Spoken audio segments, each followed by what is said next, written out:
وزیر کی جان پر بنی ہوئی تھی۔ فقیر بات سن نہیں رہا تھا۔ آخر طویل منت سماجت کے بعد فقیر نے سر اٹھایا۔ ہاں، بول کیا کہنا ہے؟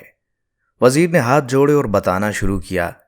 1 مہینہ پہلے ہمارے بادشاہ سلامت نے اچانک دربار میں سوال اچھالا کہ کامیاب کردار کے لیے تربیت زیادہ کارآمد ہے یا ماحول؟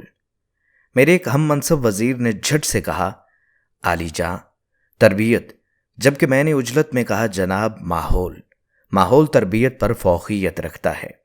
بادشاہ سلامت نے ہماری طرف رعونت سے دیکھا اور فرمایا، تم دونوں کو اپنا اپنا جواب عملی طور پر ثابت کرنا ہوگا۔ جو ثابت نہ کر سکا اس کا سر قلم کر دیا جائے گا، اور اس کے لیے ہمیں 1 ماہ کی مہلت دی گئی۔ ہم دونوں اپنے جواب کی عملی تعبیر تلاشنے میں لگ گئے۔ میں سوچ کے پاگل ہونے کے قریب تھا، مگر مجھے کچھ سمجھ نہیں آ رہا تھا۔ 22 دن بعد اچانک میرے ہم منصب وزیر نے میری موت کے پروانے پر دستخط کرتے ہوئے دربار میں اپنے جواب کو عملی طور پر ثابت کرنے کی اجازت چاہی۔ اجازت ملنے پر اس نے دربار میں کھڑے ہو کر تالی بجائی۔ تالی بجتے ہی ایک ایسا منظر سامنے آیا کہ بادشاہ سمیت تمام اہل دربار کی سانسیں سینہ تک اٹک گئیں۔ دربار کے ایک دروازے سے 10 بلیاں منہ میں پلیٹیں لیے، جن میں جلتی ہوئی موم بتیاں تھیں، ایک قطار میں خرامہ چلتی دربار کے دوسرے دروازے سے نکل گئیں۔ نہ پلیٹیں گری اور نہ موم بتیاں۔ دربار تعریف و توضیح کے نعروں سے گونج اٹھا۔ میرے ہم منصب نے بادشاہ کی طرف دیکھا اور بولا، حضور، یہ سب تربیت ہی ہے کہ جس نے جانوروں تک کو اس درجہ نظم و ضبط کا عادی بنا دیا۔ بادشاہ نے میری جانب دیکھا۔ مجھے اپنی موت سامنے نظر آ رہی تھی۔ میں دربار سے نکل آیا۔ تبھی ایک شخص نے آپ کا نام لیا کہ میرے مسئلے کا حل آپ کے پاس ہی ہو سکتا ہے۔ میں 2 دن کی مسافت کے بعد یہاں پہنچا ہوں۔ دی گئی مدت میں صرف 4 دن باقی ہیں۔ اب میرا فیصلہ آپ کے ہاتھ میں ہے۔ فقیر نے سر جھکایا اور آہستہ سے بولا، واپس جاؤ۔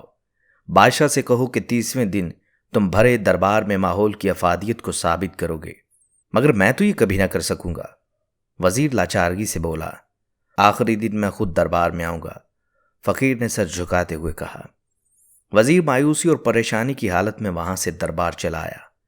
مقررہ مدت کا آخری دن تھا۔ دربار کھچا کھچ بھرا ہوا تھا۔ وزیر کا دل زور زور سے دھڑک رہا تھا۔ سب کی نظریں بار بار دروازے کی طرف اٹھتی تھی کہ اچانک ایک مفلوک الحال سا شخص اپنا مختصر سامان کا تھیلا اٹھائے دربار میں داخل ہوا۔ بادشاہ کی طرف دیکھا اور بولا، وقت کم ہے، مجھے واپس جانا ہے۔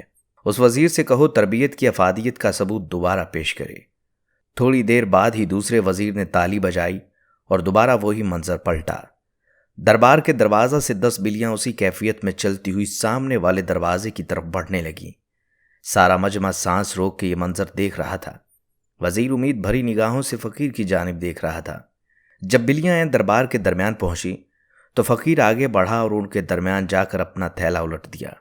تھیلے سے موٹے تازے چوہے نکلے اور دربار میں ادھر ادھر بھاگنے لگے۔ بلیوں کی نظر جیسے ہی چوہوں پر پڑی، انہوں نے منہ کھول دیے۔ پلیٹیں اور موم بتیاں دربار میں بکھر گئیں۔ ہر طرف بھگدڑ مچ گئی۔ بلیاں چوہوں کے پیچھے لوگوں کی جھولیوں میں گھسنے لگیں۔ لوگ کرسیوں پر اچھلنے لگے اور دربار کا سارا نظام درہم برہم ہو گیا۔ فقیر نے بادشاہ کی طرف دیکھا اور بولا، آپ کسی جنس کی جیسی بھی اچھی تربیت کر لیں، اگر اس کے ساتھ ساتھ اچھا ماحول فراہم نہیں کریں گے تو تربیت کہیں نہ کہیں اپنا اثر کھو دے گی۔ کامیاب کردار کے لیے تربیت کے ساتھ ساتھ بہتر ماحول بے حد ضروری ہے۔ اس سے پہلے کہ بادشاہ اسے روکتا، فقیر دربار کے دروازے سے نکل گیا۔